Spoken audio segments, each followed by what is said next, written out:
Now we're getting ready for the holidays for Yom Tov for Pesach. Oh, I saw it interrupt. The Bechor is fast on the day before Pesach? Yes, Erev Pesach. The whole day? No, the customers, they go to a siyum. That I know, but Right. I never paid attention because I don't have the Bechor. Right. But if they wouldn't go to a siyum, technically they're supposed to fast. Their own seal? No. No, if they make their own siyum, that'd be great. No, No. What's the matter? I was curious to know. no, because And who's the firstborn in your family? No one. No, I was the firstborn in your family. Oh, my sister. So then none of you are obliged to that. No, but it's so, they just. so they go to So they go to the shul, plans it out that they'll make a Oh, they siyum. find out. They make a siyum that someone makes a siyum in the shul, so therefore that will cover any of the. They fast till the seal? No. Yeah, they fast till the siyum. Yeah, but they can't have that. But they should have their coffee before shachar. They have to skip the coffee. Then yeah, it's very small. Oh, I knew it wasn't a regular fast. Right. Morning, Simon. Right. Not only if you have a sister first, but if the firstborn boy was born as cesarean or there was a miscarriage before the first opening of the womb. Yeah, but Nathan, you have to see what the custom exactly is. If regarding that, we could take out the kitzur shulchan. You have to be safe. Where is the topic? So we're talking about the regarding the firstborn Erev Pesach. Now this year, because it comes out on a Shabbat, Saturday night, and we don't fast on Shabbat, so now we don't push it to Friday. We push it once we're pushing it off. We push it to what? To Thursday. But technically, this year, in general, it's Erev Pesach when there is the Tainet B'chorim. But this year, it officially would be on Thursday. Now let's see a little bit.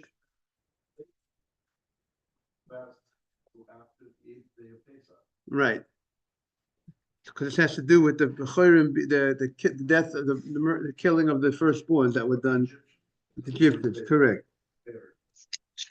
Morning, Ralph. How are you? Morning, Rabbi.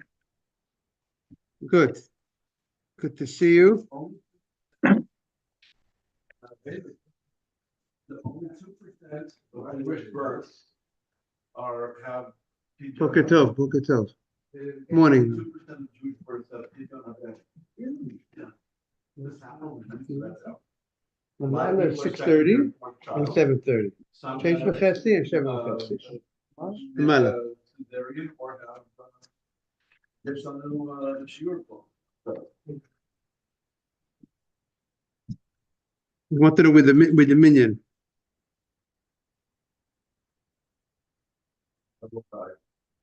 Okay, I'm trying to find over here.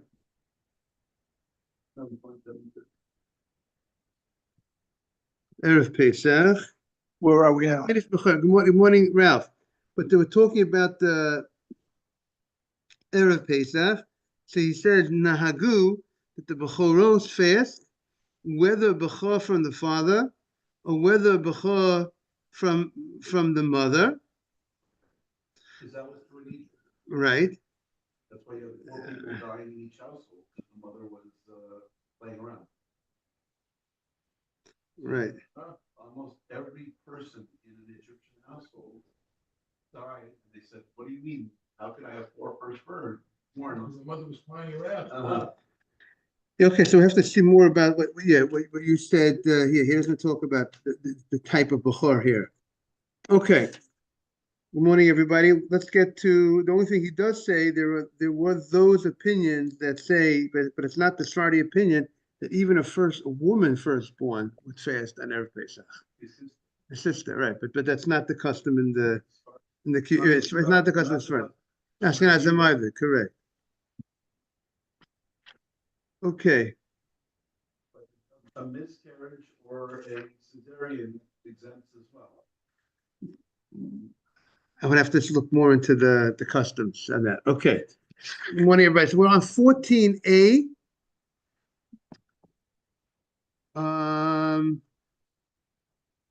sorry, 14, yeah, 14A.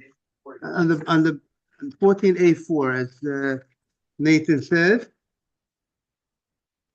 And the last thing we said, and now we move to 14A5. 14A5. Hi Gozo Beresha. The last thing we said that we had two enactments regarding the hands. We had an enactment that if your hands touch the Sefer, the letter side of the Sefer, that would go ahead and place a level of contamination on your hands that if you subsequently touch Truma, you will invalidate the Truma.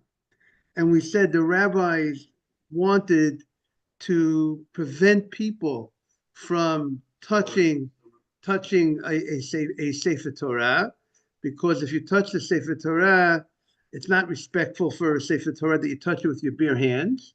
So they said if there will be a penalty, that if you touch the Sefer Torah, what will be the penalty? That your hands will now become contaminated, that it could validate Truma if you touch the bare Sefer Torah. Meaning, right, David, if you go ahead and you touch Simon, right? Touch it, if you put your hand, it's not respectful for your bare hand to touch it. But if you do that, there'll be consequences. Then your hand will become contaminated. It will validate Truma. Morning, Emmanuel. You can use a talet to touch it. You Use can a touch it with talent. a talet, Correct. right. That's how we do it. Exactly. Right. You would have to wash. You would have to wash your hands. Right. And then the Gemara said, right. Okay. So what do you contaminate? You had not the separate, but The Sefer contaminates your hands. If you would touch Truma afterwards, the Truma would be contaminated. Remember, it's not like today, Nathan, that you have the sink right next to you. But at least now we got a Toby who was actually concerned. Right. So very good. So the Gemara says, Hi Gozo Beresha. Which enactment? Then they made another enactment that your hands, that a person's hands will, if throughout the day, we said we don't know where your hands touch, and if your hands have also a status of contamination, that if you touch Truma, if I would touch Truma right now, let's say it was probably, even though I've been watching my hands, so I just washed it not so long ago, but let's say at 1 o'clock in the afternoon, a person touches Truma in the middle of the day, he will contaminate the Truma if he didn't wash his hands before you touch the Truma.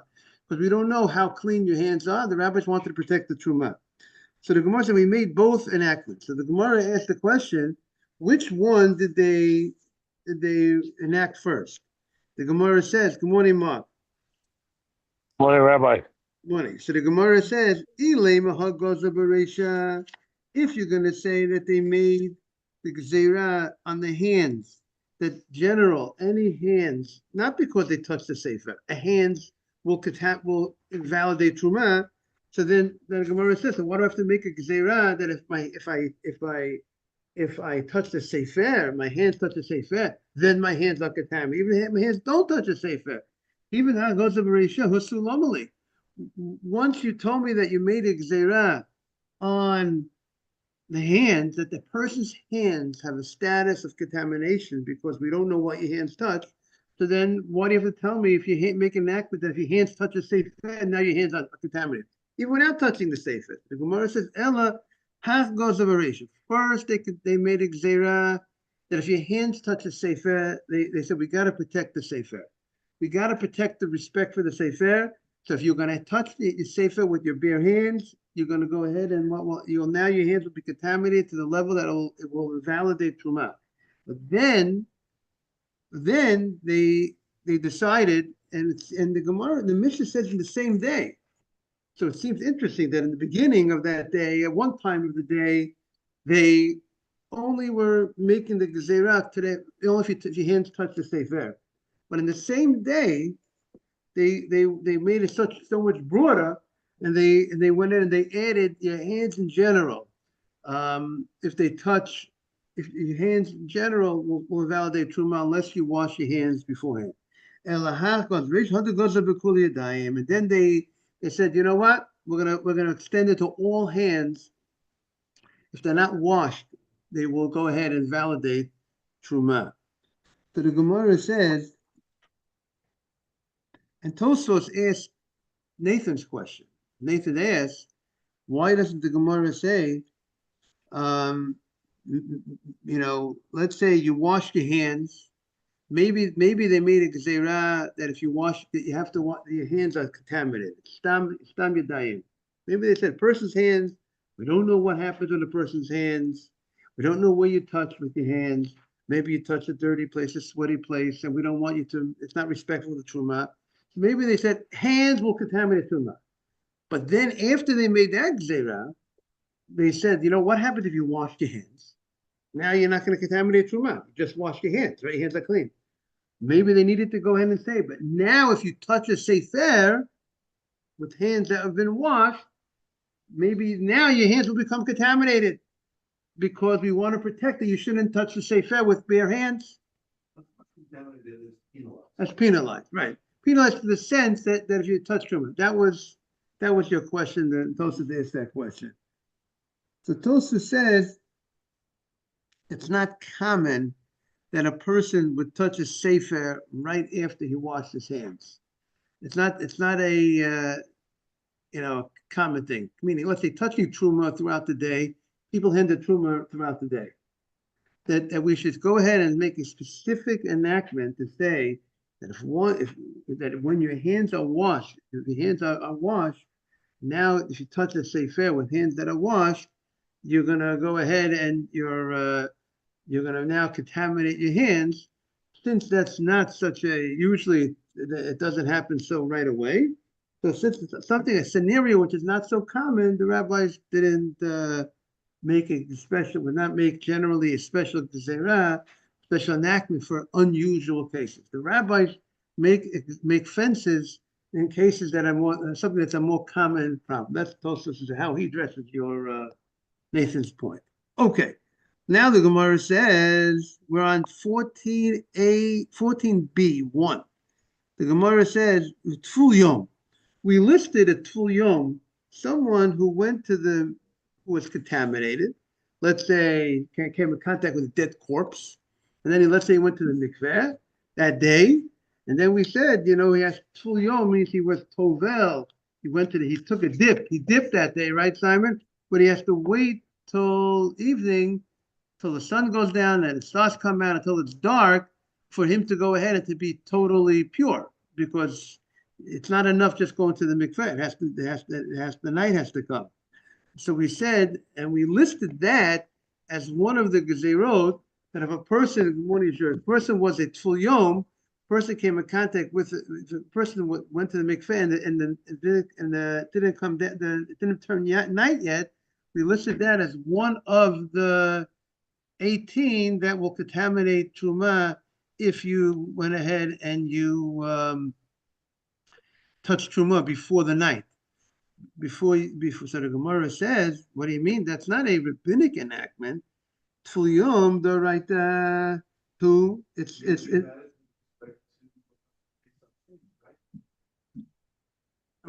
we had there maybe people was more because it was a 7-day process maybe that they needed the paraduma ashes. But here it's just even a 1-day contamination. If I got contaminated today, if I go to the mikveh today, I have to wait till the night. So that's a biblical law. Because the pasuk says uva hashemesh v'toher. Only after the sun goes down, then the stars come out. Am I pure? Can I come in contact with truma? If I do not do that, I am forbidden to eat truma and to come in contact. And my handling of truma would invalidate the truma. So that is the Gemara's question. It's a biblical law. Good morning, Asaf. So the Gemara says, you're right. Sami mikan tful yom. You need to remove this. It's not one of the 18 gezerot. It has to be. It can't be. But not a rabbinic gezerah. Right. It's a Torah law. So it can't be from the 18 that were decreed on that day. Okay. So the Gemara says, "Va'ochlim shenitmu b'mashkin." We said another one of the 18 cases. One of the cases was food that came in contact with liquid, and that food will subsequently contaminate truma. Not contaminate. Sorry, invalidate truma. Again, food that became contaminated through liquid. Now, the one wants to know what, Touched by liquid. The liquid has to be a contaminant rather than just plain water.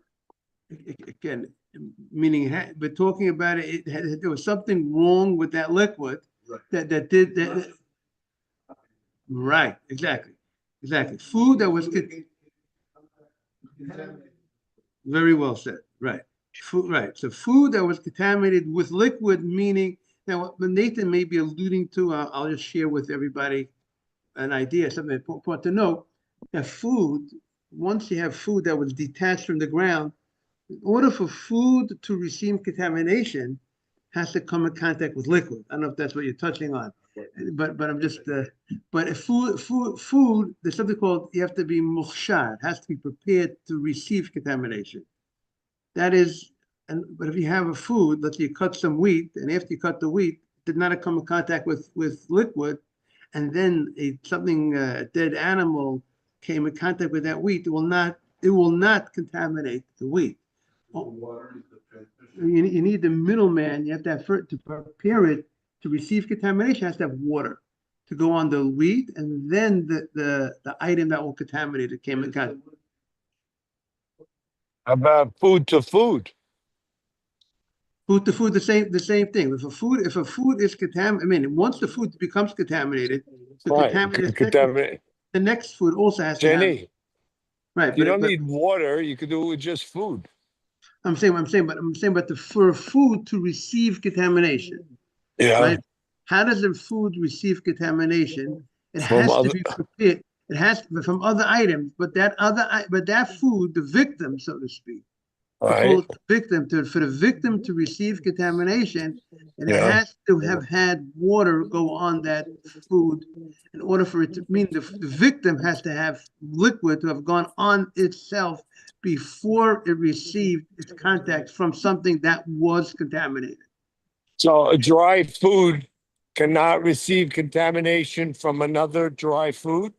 Unless the dry food has once had, I mean, I have to look up the halacha if is it not, but if it could be once it had liquid come on it, it could be that's already, we have to look up, is it have to still be moist or not be moist. But if the pasuk talks about it has to have liquid, once liquid came on it, that would make it ready to receive contamination. That's Liquid blood also?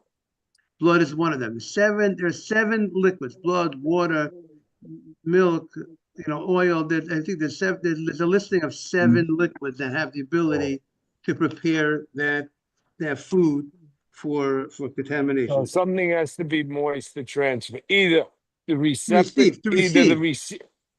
receiver has to be wet or the donor has to be wet. No.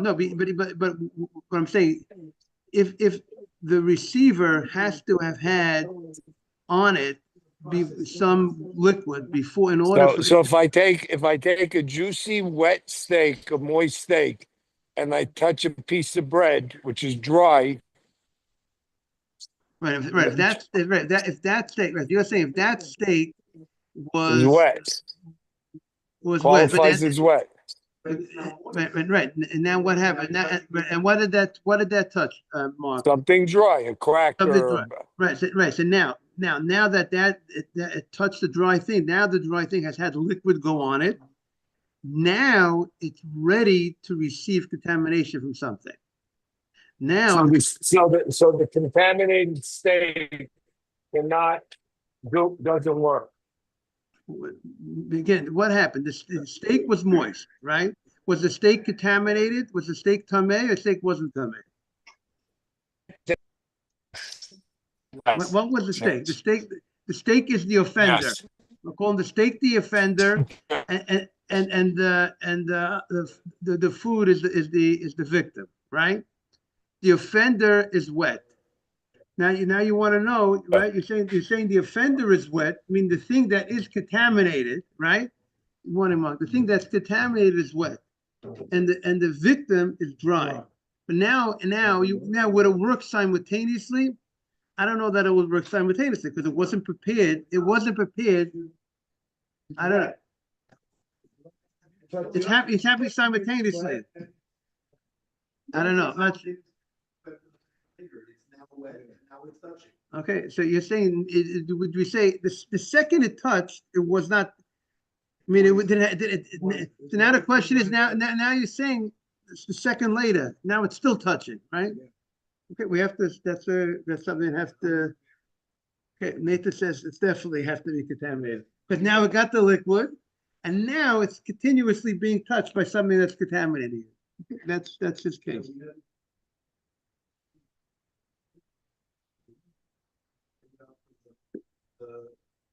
For the Mishkan, they were spinning. On the animals, because they themselves were kameh from the month, but the animal is still alive, so the wool on the animal wasn't getting contaminated, notwithstanding there being nidas. Because the animal, they're alive. The animal was alive, the wool was on the animal. Okay, very good. So let's continue in 14. Let's continue 14. 14. Let's see 14b. Okay, 14b1. So the Gemara says, well, how did the food become contaminated with the liquid? So the Gemara says,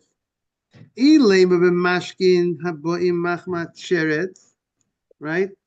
The liquid, we want to know, we have the food. The food is the victim, right? The food became contaminated from the liquid.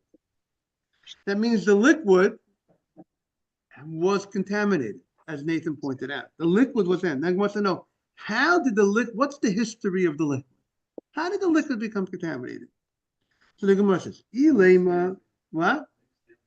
Oh, very good. Sheretz. If it came as a result of a sheret, meaning one of the, let's say, 8 creeping animals, let's say like a mouse might be identified as one of them. Yeah, one of these animals that upon them being dead, when they're dead, they come in contact with the liquid. I mean, live mouse will not contaminate food by coming in contact. Only, let's say, if it's dead. What? Only.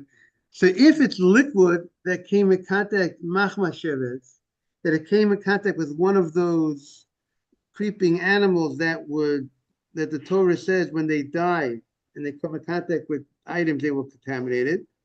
So the Gemara says, Doraita, what do you say? Around 14, yeah. Then Doraita, then the liquid would be contaminated on a Torah level. It would be considered a rishon, right? The sheret. Sheni. Let's say the sheret that is the source of the contamination. That dead animal, let's say the dead mice. So that's the av. That's the dad. The source is the dad. That's the av.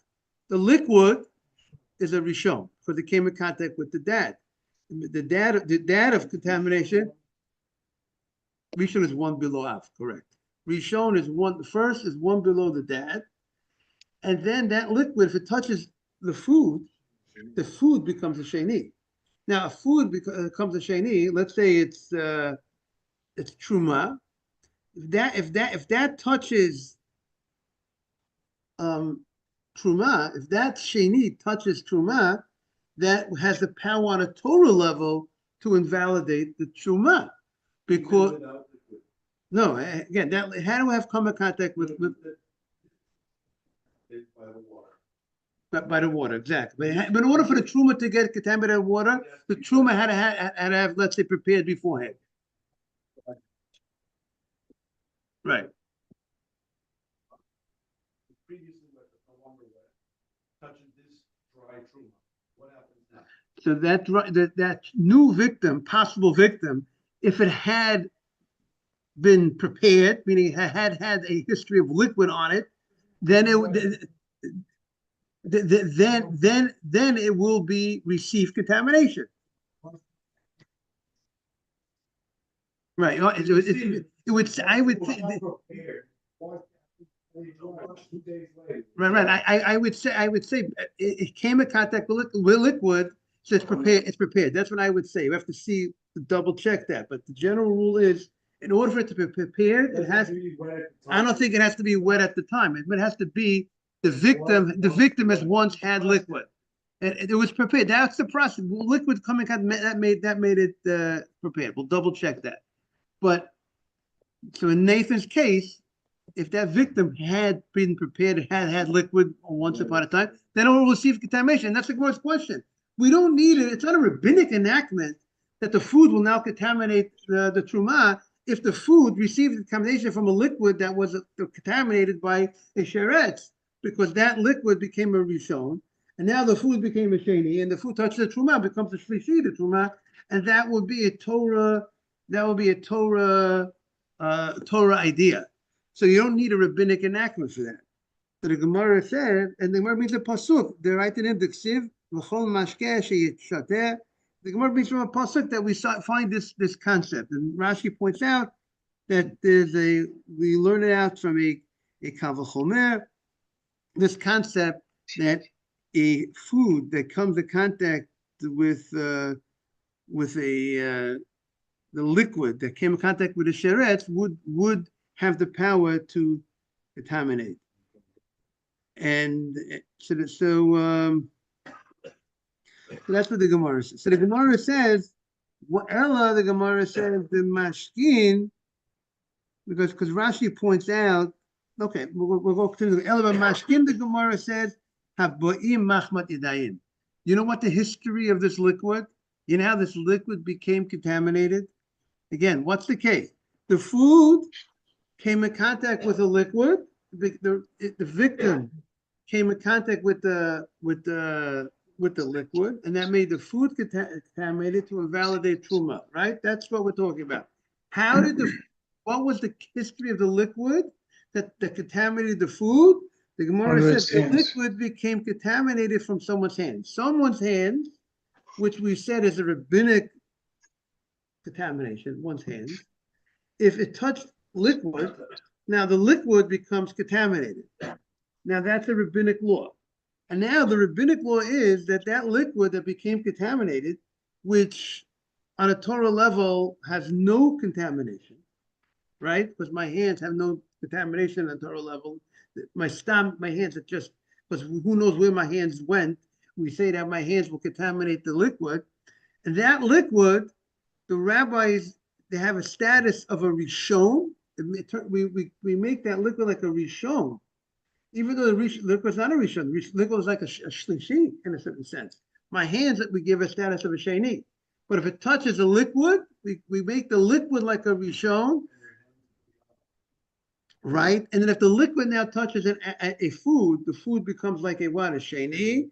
And now that food will invalidate truma. That's the case.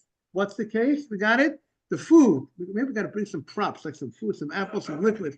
The apple, this is the food, came in contact with the liquid. The liquid was contaminated because someone's hands came in contact with that liquid. And now that liquid touched the apple, and now the apple goes ahead and touched the food. And that food now becomes contaminated. That's how had water on it before it, right? The food, we give it a status. I mean, the food that came in contact, the food that's the last food is a third, right? Exactly, and it won't go further. It can't with a shlishi. The only way it could go further is if it hits kachim, but if it hits truma, it will not invalidate truma. That's what the Gemara says. The Gemara says, so why is it? Why should we be so strict? Why did the rabbi say that now that subsequent food becomes invalid? Because you know what the rabbis were concerned? Zera mishum mashkin habo machma sheretz. Because what is it? But the rabbis were afraid that if you're going to go ahead and say that the item will not invalidate, then what happens is people will not make a distinction between a liquid that became contaminated from a person's hands or a liquid that became contaminated from a sheretz, which is the av. And if a liquid became contaminated from, let's say, that dead mouse, and that liquid would become a rishon, And if you're gonna, and that liquid could contaminate the food, and that food will on a total level, invalidate the truma. The rabbi said people, when they were afraid that people will make mistakes, and therefore the rabbi said that we're going to give the status of the liquid as if the liquid is a rishon that was contaminated by the hands, and then it touched the food. The food is like a sheni, and now the food will invalidate the truma. That was the reason for the gzera for this food that came in contact with contaminated liquid. And the Gemara says, "Vakelim shenitu mashke." Then there was another enactment that utensils that became contaminated from liquid. Now remember, to contaminate a utensil, an object, on a Torah level, the only thing that will contaminate an object is the source of tumah. You have to be a high level contaminate a utensil, an object. You have to be a source of contamination to contaminate a person. Cannot do anything to this object, cannot become contaminated from a rishon and a sheni. On a Torah level, that cannot be contaminated. So that dead sheretz.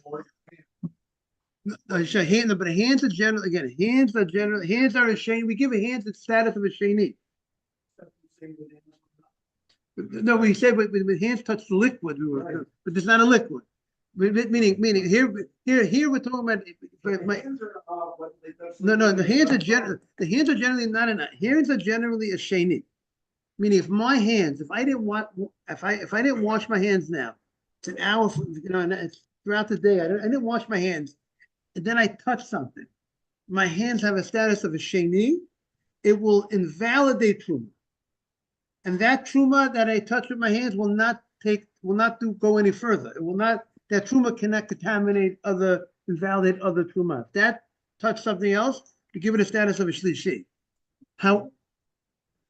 Right, but then I am contaminated. Then I am an avi avot. Then even a higher level. Then by a dead body, if you come in contact with a dead body, you become an avatuma. You are now a father of tumah. Right, you are a source of contamination. But we're saying over here that the utensil for a utensil to receive contamination has to receive it either with a tenth of a dead body.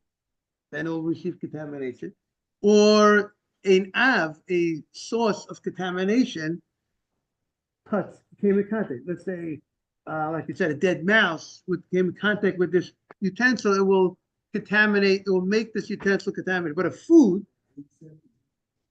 let's say, if you have any utensil that's in a tent of a dead body, that utensil becomes right. The utensil, right. Everything that's in that tent was hands coming in and touch the liquid. Your hands are the object. Your hands touch the liquid. The hand, we give it. Meaning we. Oh, right. Very good. No, Nathan means this point. I'll tell you what Nathan's talking about. There's a special exception to the rule that if your hands touch a liquid, we give the liquid a very high status. We treat it like a rishon. That's a special. And only in that case we say that if your hands touch the liquid now, if it touches a food, will make the food into a sheni. So we give the liquid a special high status, a rishon, because we're like regarding that case, right? Second, your hands are up. Now you touch the cloth. Right, but that Your hands went from up to not up. right. My hands are all so I would say instead of calling the hands an av, I think it's better to call hands are not an av, but the liquid turns into a rishon. Turn it if you call it that way. What? No, the hands are a sheni, but when your hand touches when your hands touch even your hands are not way. Your hands touch a liquid, the liquid turns into the liquid turns into a rishon. The liquid becomes first level. I didn't wash my hand. I didn't wash my hands. So my hands, if I didn't wash my hands, so my hands, the rabbis placed they said that my hands become contaminated because who knows what I took. Status, a sheni status. That means if I touch truma, I will invalidate the truma, but that truma will not invalidate another truma. Exactly. The liquid, this is the exception to the rule. That's the novelty. It went from it goes backwards. It creates that the liquid becomes first status. Why? Because the rabbis were concerned that people mix up liquid that came in contact with a hand or liquid that was contaminated through a sheretz, through a source of contamination. And therefore the rabbi said, because let's say if the liquid came in contact with a sheretz, dead, that would make the liquid a rishon. So since there are other things that make it a rishon, and the rabbis were concerned that people will say, if my hands touch the liquid, if it's not a rishon, people will think it's not a rishon when it did other sources of contamination will touch the liquid. And therefore the rabbis gave a strict status that when you touch the liquid, we'll consider it as if it's liquid that came in contact with a source of contamination. And therefore they're going to give it a status of a rishon. They give there's a concern with the liquid of regular liquid because people are going to make regular liquid that came in contact with one's hands, because people might make a mistake and they'll say if it's only a shlishi, the liquid, they'll think if liquid that came in contact with a dead mouse is also a shlishi, and they'll think and therefore they'll make mistakes regarding contamination. Okay. Thank you very much, everybody. Have a great day. All the best. Emmanuel, Asaf, and Ralph, all the best. Same to you. Thank you.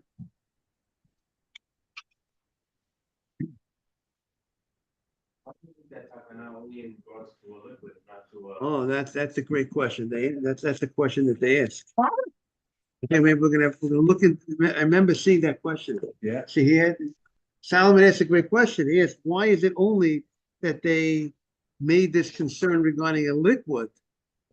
Why the same way they made the liquid into a rishon? They're afraid. Why aren't they afraid that that mistake will happen by a food? If you touch the food, then we should make the food into a rishon, right? That was. Does the food become sheni if it touches the sheretz?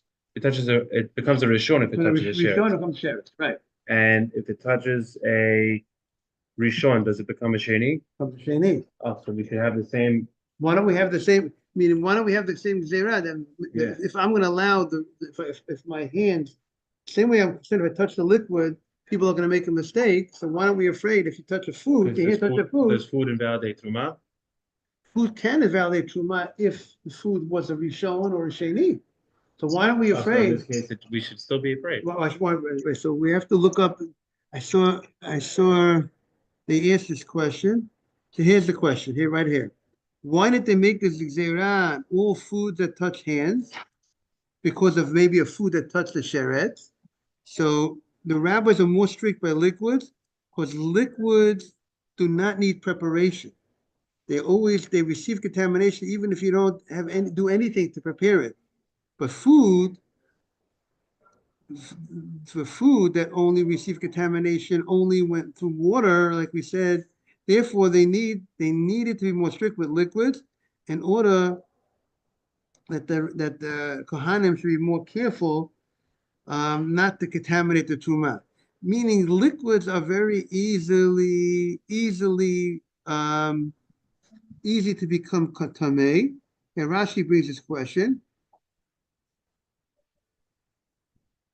It's very easy to receive contamination. So we'll see. So something that's very easy to receive contamination, the rabbis were more meaning it's more common. Meaning, liquid is very easy to receive to become. It's very common because it's very easy to get a liquid contaminated. Your hands touch it. So therefore, a very common situation. Food does not become contaminated so fast. Why? Because in order for food to become contaminated, you have to have liquid come in contact with the food. What Once the about a food, hand I'm saying, but or right. sheretz? if my hand touches the food, if the food did not have liquid come on in contact once it was harvested, it will not receive contamination. In order for a food to receive contamination, it has to have had liquid come onto the food once it was cut. So it's not, so food doesn't receive contamination so fast. If you have One is bread salad. and it touches the sheretz, it doesn't. Not become contaminated. Why? Unless, no, the bread would, because the bread was already. But when you make bread, it Make needs bread- water. What, So but what about a carrot? That you right, take it out a of the carrot, if you harvested a carrot, it will not become contaminated. Even if it touches the sheretz. Right, then Adam, right, but it needs to happen here, it needs liquid to come in contact with first. But what if you just put the carrot in the oven with no water? It will not become contaminated unless it has to have water. Therefore, since it's not so common, so therefore they did not make the Xer about food as much as liquid, which becomes contaminated fast. Have a great day. Great question. Solomon, great question.